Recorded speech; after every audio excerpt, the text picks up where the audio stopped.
Hello, I'm Lorna Baker. I run LMB Procurement and provide bid writing and procurement services to the public sector and for the public sector.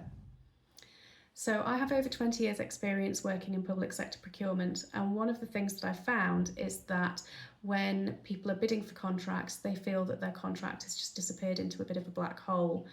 As a bid writer, I also find that it can feel like it's a really long time between submitting your bid and hearing anything. So I just wanted to go over what happens behind the scenes during this evaluation process. This is tracking a very real tender process, so it's not going to be heavily polished. These are very real videos happening as the tender evaluation is happening, so you will have to forgive me for the lack of professionalism within these videos. Hopefully it breaks up your AI though, your little AI videos. Right, so the first thing that I'm going to say is the tender system is locked down. I cannot tell you if you email me and say, I've submitted a tender, can you confirm that you've received it? I can't confirm, and it's not because I don't want to, it's because until the seal is broken, I cannot possibly access that information. So we're unsealing. Anybody who has had the pleasure of using any of the procurement portals knows that there's a huge click through here. So here we go. Yes, I'm sure. I'm very sure. So now I can see that the tender is available. I'm going to open this up and I've got 39 bids submitted, which is fabulous news.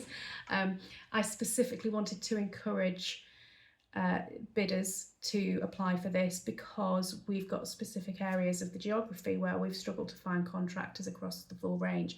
So we split the work out on purpose, did loads of pre-market engagement. I'm really pleased with this number of bids to evaluate. It is an awful lot of work. Just remember how much work you've just put in, the weeks of work, the late nights, the weekends. I've got it 39 times now. We've got no late bids, which is good news because I do apply the rules quite strictly. Unless you can prove that there was a system fault, I'm not going to accept your late bid. Everybody else has to get it in on time, and I don't accept there was traffic or there was illness or any other reason. Unless there is a system fault, I'm not going to accept it, and the onus is on you to prove it, not on me. All I will do is say, you need to prove that you tried to submit on time, where's the evidence? There was a time when I was a little bit more flexible, but I've been bitten by that and learnt my lesson. I very strictly apply the rules now. We've had a few suppliers who've opted out. That's not unusual. That is, oh, I can see. This happens a bit. Another buying organisation has downloaded my documentation. I'll keep an eye out for that.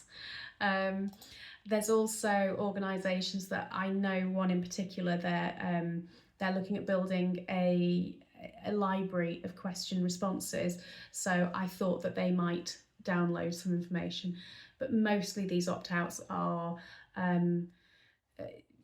another area of the business has submitted our bid, and so it makes perfect sense. It's normal. I would expect to see some of that. The next stage is going to be transitioning to the due diligence stage. I will do a video of the due diligence and what that process looks like, and I will try and get some screenshots with commercial information obviously blurred out.